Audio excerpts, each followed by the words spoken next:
긴 제목은 하나님 중심의 통치입니다. 레위 사람 가운데 성전 곡간을 맡은 자는 지금으로 말하면 교회 재정이나 회계를 맡은 자라고 볼 수 있겠죠.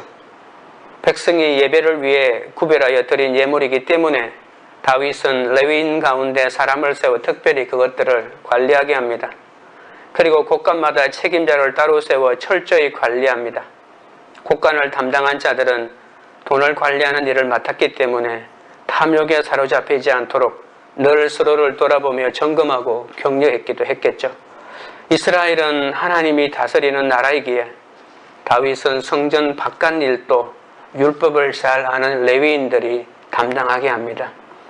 지금도 하나님을 두려워하여 그분의 말씀을 따르는 자를 일꾼으로 세우는 것이 무엇보다 교회의 중요한 과제라고 볼 수 있습니다. 삶의 모든 영역에서 그 일을 실현하는 것이 그리스도인의 몫입니다. 내가 있는 곳이 하나님이 불러주신 사명의 자라임을 알아야 비로소 거룩하게 그 책임을 감당할 수가 있는 것이죠. 교회 직분을 맡았든지 또 직장의 직분을 맡았든지 거룩한 삶의 자리를 지키는 것은 그리스도인의 기본이라고 볼 수 있습니다. 우리에게도 내가 수고하여 얻은 모든 것은 하나님이 주신 선물이라는 고백이 있어야 합니다. 레위인들은 하나님의 일과 왕의 일을 동시에 섬겼는데 성도는 무엇보다 하나님의 일을 우선시해서 그 사명을 감당해야 합니다. 오늘은 지휘관의 12바녀를 소개하고 또 다윗의 인구조사에 대한 언급을 마지막 부분에 잠깐 언급하고 있습니다. 첫째, 지휘관의 12바녀입니다. 1절입니다. 이스라엘 자손의 모든 가문의 우두머리와 천부장과 백부장과 왕을 섬기는 관원들이 그들의 숫자대로 반이 나누이니 각 반열이 24,000명씩이라 1년 동안 달마다 들어가며 나왔으니. 역대기 저자는 27장에서 다윗 왕이 군대와 지방 행정을 어떻게 정비했는지 요약하여 보여줍니다. 24,000명의 장병이 매달 돌아가며 국방의 의무를 다하도록 했고 백성이 생계를 이어가면서도 방비에 빈틈이 없도록 만들었던 것을 볼 수 있죠.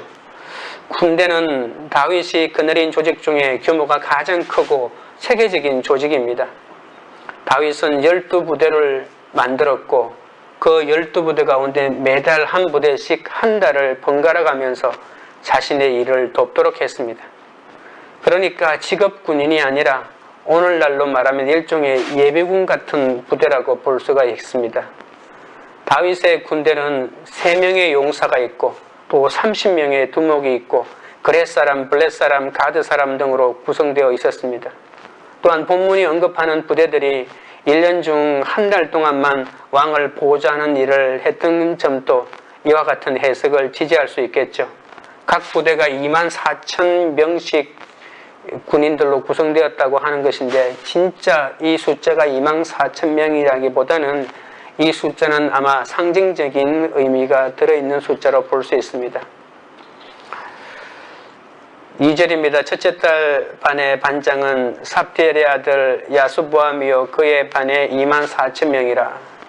다윗은 군사적인 지휘관들 아래 12반열로 나뉘어 달마다 섬겼던 24,000명의 지도자를 자세하게 소개합니다. 12반열의 지휘관 이름이 대부분 유다지파에 속해 있는 것으로 볼 때 다윗 왕권이 유다지파에 그 지지 기반을 두고 군사 편제를 이루었음을 알 수 있습니다. 이는 장차 다윗의 자손으로 오실 예수 그리스도 중심의 하나님 나라를 만들어가고 있다는 것을 보여주죠. 역대상 11장에도 이와 비슷한 목록이 나오는데 그 목록과 관련이 있습니다. 그러나 일부 정보는 서로 일치하지 않는 사람도 있습니다. 2절에 야소보암을 삽디엘의 아들이라고 하는데 11장 11절에서는 야소보암을 항몬의 아들이라고 말합니다. 2월에서 4월까지 왕을 돕는 부대는 대장은 마땅히 있고 부대장도 있다는 것으로 보았을 때 셋째 짤 부대를 지휘하는 왕이 있다는 것을 봤을 때 그 부대의 규모가 다른 데보다도 훨씬 더 강력했다는 것을 볼 수 있겠죠. 셋째 딸 부대를 지휘하는 분하냐가 가장 용맹하기 때문에 조금 더 자세하게 언급하고 있다는 것도 특징입니다.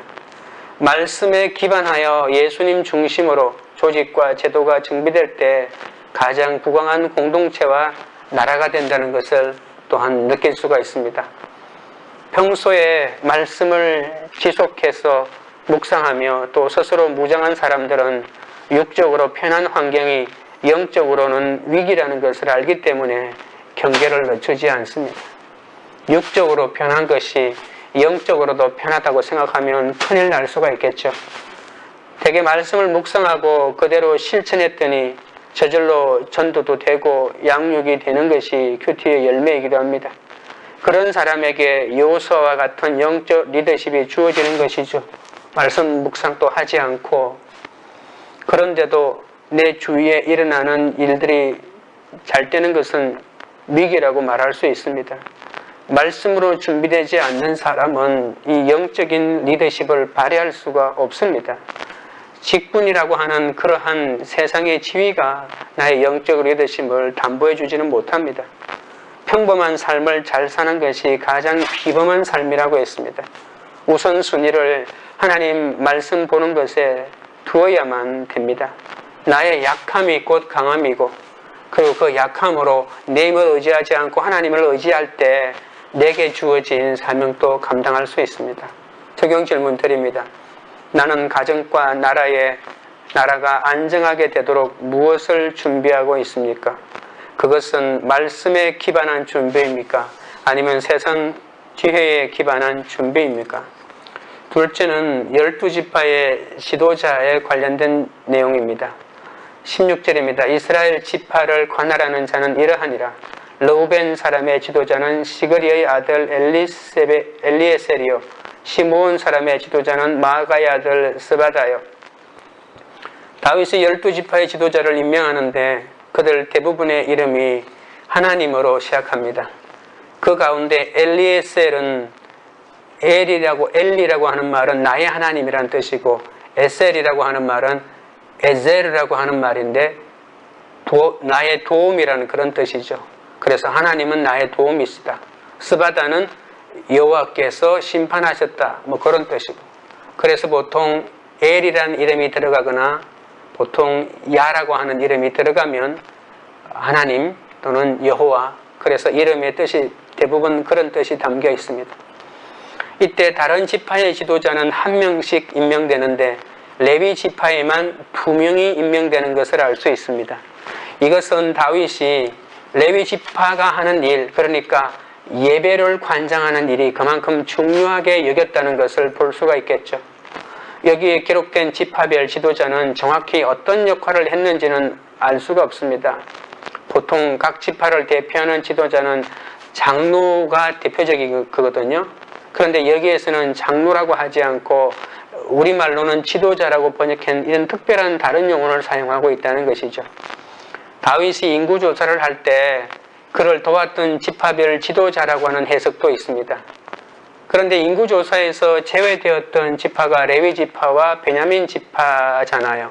그런데 그 레위 지파의 사람이 2명이나 들어가 있고 베냐민 지파의 지도자도 포함된 것으로 봤을 때 이들이 인구조사할 때 책임자는 아니었던 것 같습니다. 아마도 이들은 다윗이 각 지파를 통치하기 위해서 정부에서, 중앙정부에서 파견한 사람들로 각 지파가 자체적으로 지도자로 세웠던 장로와는 다른 임무를 맡았을 것이라고 짐작할 수 있습니다.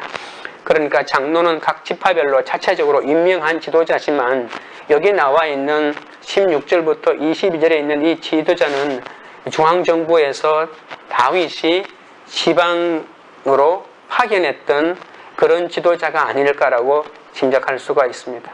다윗 시대에 접어들어서 이스라엘은 점차 중앙통치 체제를 갖추어 갔거든요. 솔로몬 시대 때 우리가 잠언이나 이런 것들이 많이 생겼지 않습니까? 그래서 잠언이나 전도서나 이런 것들은 그때 당시의 파견했던 관리를 양육하는 교과서였다라고 이렇게 주장하는 사람도 있습니다. 아론 자손들의 경우에 레위 지파에서 독립적으로 취급되고 지도자 사독은 아버지의 이름이 주어지지 않습니다. 워낙 유명한 사람이었기 때문에 아버지가 누군지를 밝혀서 그 사람을 설명할 필요가 없었던 거죠. 그래서 바로 사독이라는 이름을 그대로 사용한 것이죠. 모든 지파의 지도자들은 누구의 아들로 소개됩니다. 또한 특별한 사람이 유다 지파의 지도자인 엘리후라고 하는 사람은 자기 아버지 이름을 말하지 않고 바로 다윗의 형이라고 소개합니다. 원래는 다윗의 형이니까 자기 아버지 이름을 이새의 아들 엘리후라고 해야 되는데 이 다윗이 워낙 유명하니까 다윗의 형이라고 소개하면 다 알아듣잖아요. 그래서 다윗의 형이라고 소개한 것이죠.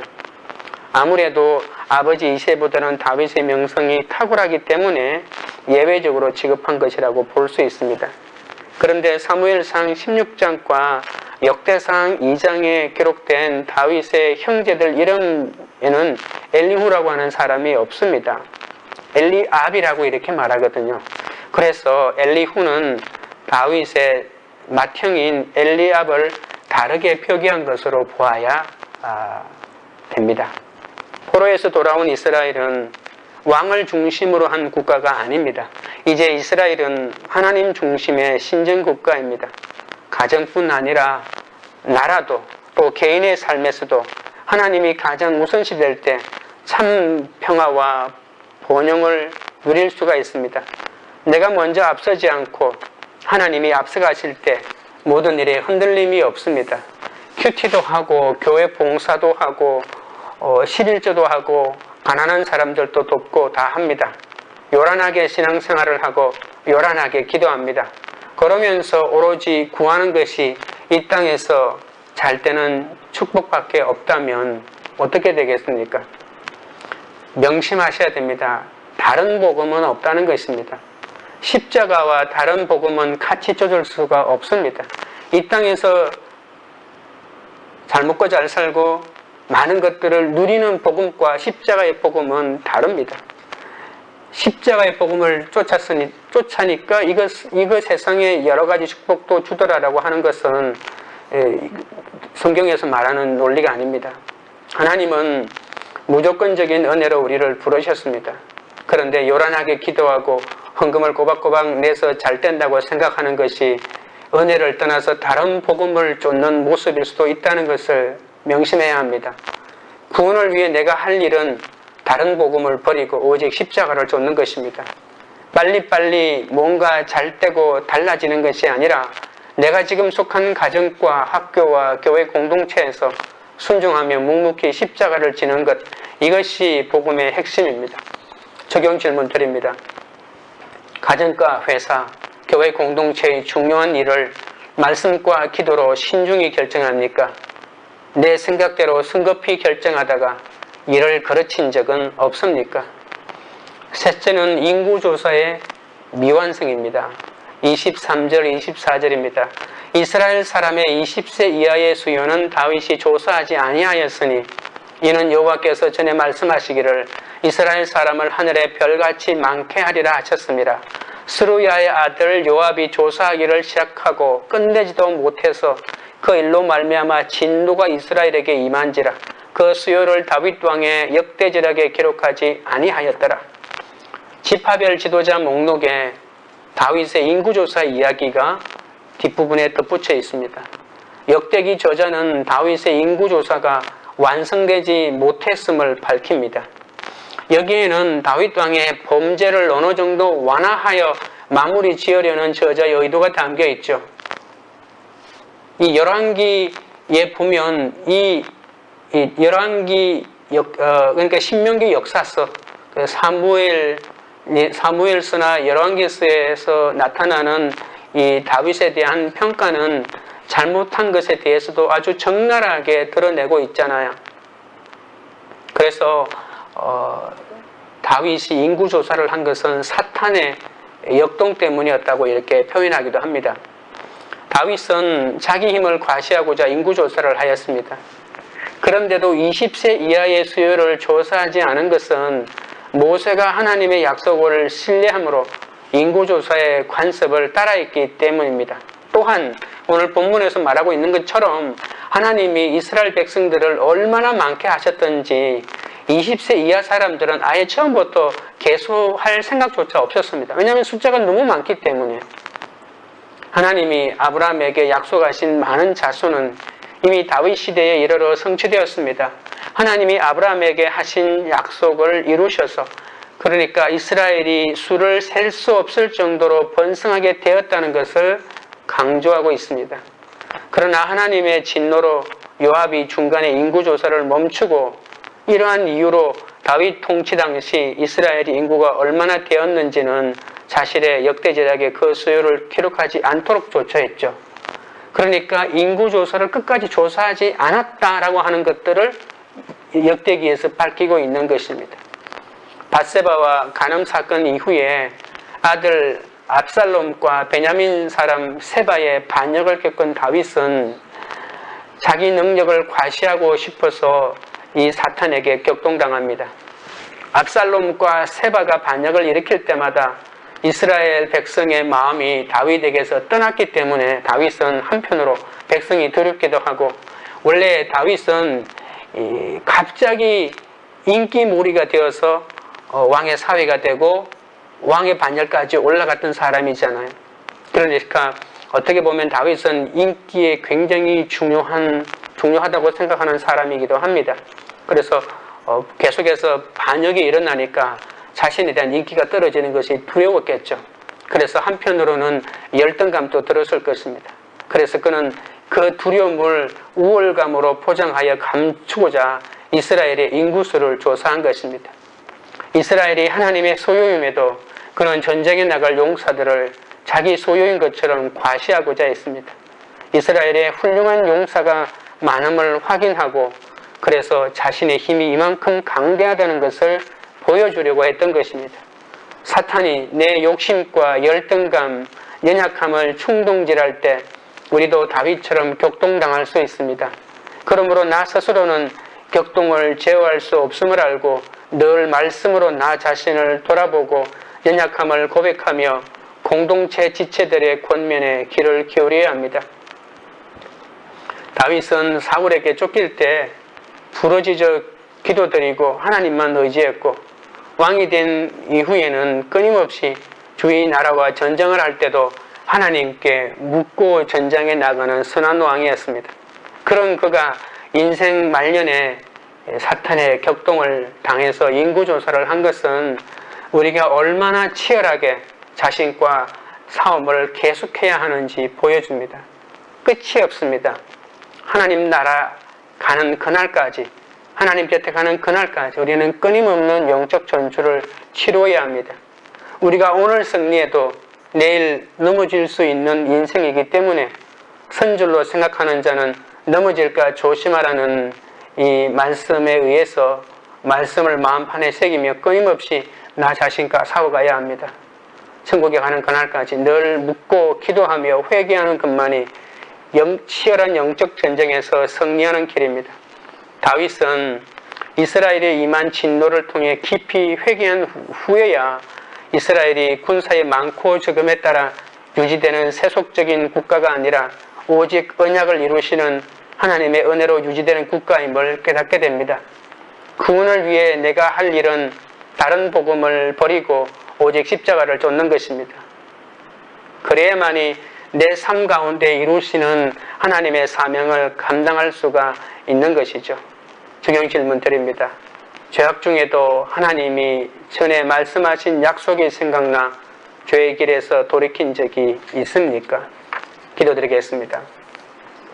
하나님 아버지, 하나님보다 제 힘을 더 의지한 저의 죄와 허물을 주의 사랑으로 용서하여 주시고 덮어주셔서 감사드립니다. 모든 환경이 내 삶의 결론이고 나와의 싸움인데도 다른 사람 탓만 해온 저를 용서하여 주옵소서. 열등감을 감추려고 물질과 또 학업 성적은 물론이거니와 직분까지도 드러내고자 숫자를 세고 성적을 자랑했던 모든 것들을 불쌍히 여겨 주옵소서. 죄악 중에도 전에 말씀하신 하나님의 약속이 생각나 죄의 길에서 돌이키게 도와 주시옵소서. 가정과 직장과 교회 공동체의 중요한 일을 말씀과 기도로 신중히 결정하도록 도와주시옵소서. 내 생각대로 성급히 결정하다가 이를 그르치지 않도록 붙잡아 주옵소서. 어떤 상황에서도 언약의 말씀을 의지하고 나아가게 하시고 저의 인생도 다윗 왕국처럼 하나님 중심으로 든든히 서갈 수 있도록 붙잡아 주옵소서. 죄악 중에도 하나님이 전에 말씀하신 약속이 생각나 죄의 길에서 돌이키도록 붙잡아 주옵소서. 광교 우리들 교회가 가정을 살리고 이 나라를 안정하게 하려고 세상 지혜의 기반을 두지 않게 하시고 말씀에 기반하여 준비하는 공동체가 되게 하옵소서. 죄가 첨년되는 공동체가 아닌 복음이 전파되는 공동체가 되게 하옵소서. 하나님이 세우신 지도자에게 순종함으로 죄의 전점을 막는 공동체가 되게 하옵소서. 지체의 잘잘못을 따지기 전에 함께 회개하고 재앙마저도 나누어 겪는 그런 공동체가 되도록 인도하여 주시옵소서. 예수님의 이름으로 기도드립니다. 아멘.